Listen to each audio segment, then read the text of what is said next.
Attention, prenez garde, cette vidéo est évidemment subjective, n'allez surtout pas penser que mon avis se disperse à l'international. Et ouais, il se peut qu'il y ait par-ci par-là quelques petits spoils, mais vous l'aurez compris, c'est évidemment pour le bien du développement de cette vidéo. Allez, faisons comme tous les youtubeurs à la mode qui ne se rendent pas forcément compte que c'est plus barbant qu'autre chose de faire ça.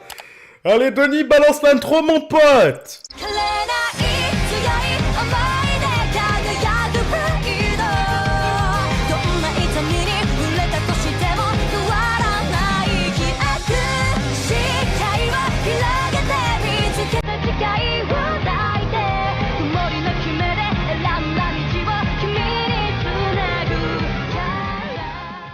Bon, avec la sortie tant attendue de la saison 2 de One Punch Man, je me suis dit qu'il était préférable que je me remette un petit coup de fraîcheur sur la première saison.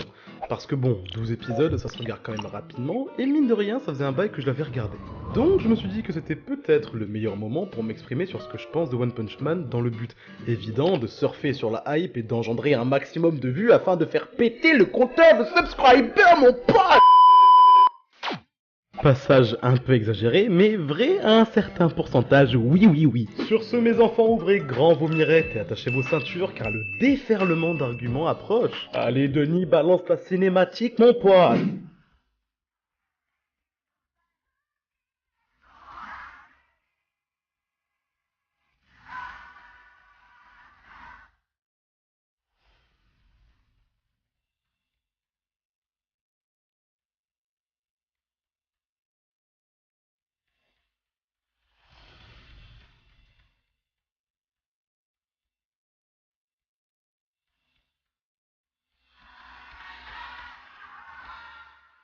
Pour commencer, j'imagine que je n'ai pas vraiment à vous présenter l'œuvre One Punch Man, et d'ailleurs ce n'est clairement pas le but de cette vidéo. Mais si dans le plus grand des hasards tu venais à te retrouver à regarder cette vidéo sans le savoir, je t'envoie sur d'un de mes frérots, Dockers. Il résume rapidement l'œuvre sans gros spoil, et te propose en plus un petit concours sympathique à la fin de la vidéo. En plus de ça, il est sur le point de franchir le cap symbolique des 1000 abonnés.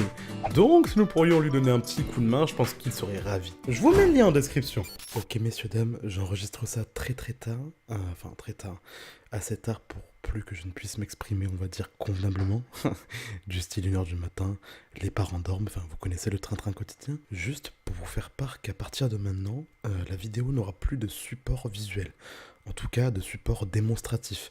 En fait j'avais filmé pas mal de passages de One Punch Man pour vous démontrer mes arguments par des passages vidéo, et il s'avère qu'apparemment j'aurais filmé ça avec un mauvais codec. Ça fait que mon logiciel de montage ne peut pas apparemment prendre en compte ce format d'enregistrement. Donc je suis dégoûté, voilà, il est tard, je suis en train de finir le montage pour vous l'uploader aujourd'hui si possible. Et voilà, du coup je suis dégoûté, je vous avais filmé pas mal de supports visu, pour le montage ça aurait été cool. Sauf que bah apparemment, voilà, tout a foiré, donc bien évidemment j'ai rectifié ça, et pour les prochaines fois on sera ok. Mais ça me fait chier parce que voilà, j'avais passé des heures à récolter des passages vidéo pour tout foirer au final.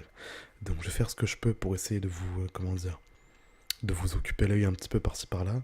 Mais voilà, juste pour vous dire que tous les supports visuels que j'avais filmés pour la vidéo ne sont plus là. Vous m'envoyez fort déçu, moi aussi ça tombe bien. Mais enfin bon, allez, sur ce, bonne vidéo à vous. Rentrons directement dans le vif du sujet. Je suis effectivement une de ces personnes qui n'adule pas One Punch Man pour son scénario. En même temps, comment aduler une chose inexistante? Enfin si, je suis peut-être un brin mauvaise langue. Nouvelle menace, Genos démonté, suivant. Nouvelle menace, Genos démonté, suivant. Nouvelle grosse menace, Genos aux urgences, et...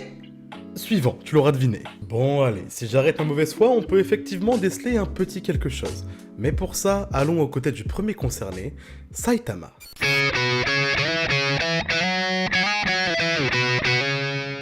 Bon, si on ne s'arrête pas qu'au fait que notre héros soit passé de chômeur au Superman des shonen, en suivant un entraînement des plus titanesques, sans pompe, sans abdos, sans squat et 10 km de course par jour. Ok, je veux bien croire que cela ne soit pas une mince affaire, d'ailleurs il y a un ex-militaire français de 25 ans qui s'est lancé le défi.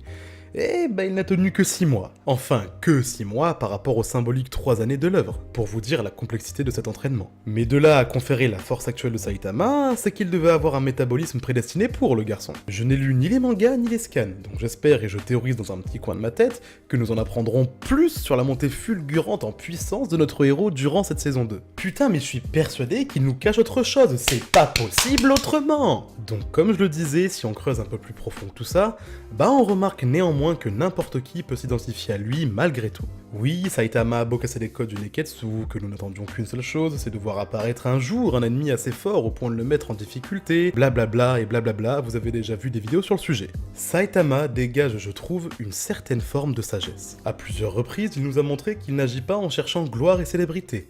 Même si, comme n'importe qui, il aimerait au fond que les gens le reconnaissent comme celui qu'il est, et arrête de ne se fier qu'à leurs standards. Parce que monsieur n'a pas l'allure ni l'attitude du héros modèle, pas de costume reflétant sa grande puissance, pas de charisme intrépide au premier regard, même si, croyez-moi que plus personne ne parle quand il est sérieux, dû à tout ça, Saitama n'a pas aujourd'hui la reconnaissance qui lui serait 100% due. Et malgré tout ça, même si celui-ci nous fait bien comprendre qu'il fait ce qu'il fait parce qu'il en a l'envie et non pour le plaisir des autres, il n'a beau aujourd'hui ne ressentir aucune excitation dans son quotidien, une impression de vide, d'ennui constant, ça ne fait pas de lui quelqu'un d'inconscient. Certes, de prime abord, il ne paraît pas plus futé qu'un autre. Saitama est une sorte de monstre de puissance malgré lui. Et c'est ce « malgré lui » qui m'intéresse, là où pour moi n'importe qui pourrait s'identifier. Lui-même n'a l'air de ne pas savoir comment il en est arrivé à ce stade-là. C'est ce qui le trouble aujourd'hui.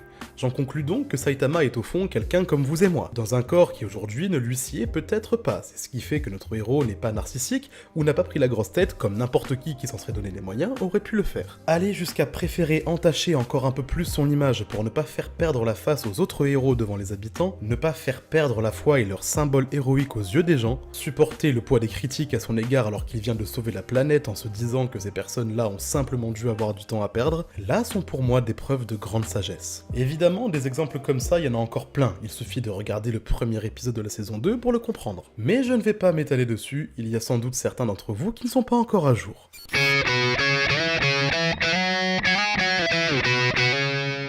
Bien. Malgré tout ce que j'ai pu dire juste avant, cela ne fait pas forcément de One Punch Man un anime faisant partie de ceux qui m'auront profondément marqué. Malgré ses prouesses artistiques au niveau du dessin et de l'animation, oui parce qu'on va pas chipoter longtemps, c'est en grande partie ce qui fait la renommée de l'œuvre, les OST que je trouve personnellement très cool, surtout quand tu en as où l'inspiration se fait très largement ressentir,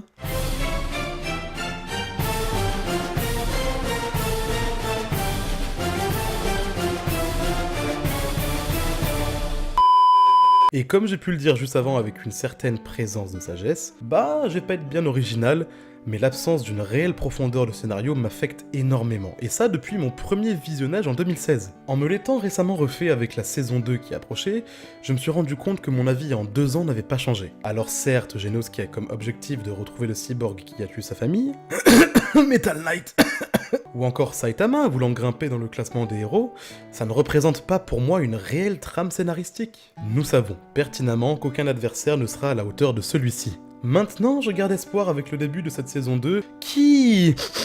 je le sens, m'a l'air d'emprunter une voie un peu plus scénaristique. D'ailleurs, si vous aviez fait attention, le potentiel protagoniste de cette saison, Garo, avait déjà été introduit dès la saison 1. Comme quoi, tout n'est peut-être pas tout blanc tout noir. Voilà tout pour cette vidéo mes enfants, j'espère qu'elle vous aura plu. N'oubliez pas qu'encore une fois, tout ce que j'ai pu dire sort de ma petite tête et n'est absolument pas la vie globale. Encore désolé pour cette baisse de sortie de vidéo, mais pour ceux qui ne l'auraient pas encore vu, bande de petits coquins, je vous envoie directement sur la vidéo juste avant celle que tu regardes actuellement, où j'explique dans les grandes lignes ma situation jusqu'en fin juin. Bonne journée / bonne soirée à tous mes frérots sœurettes, à plus tard.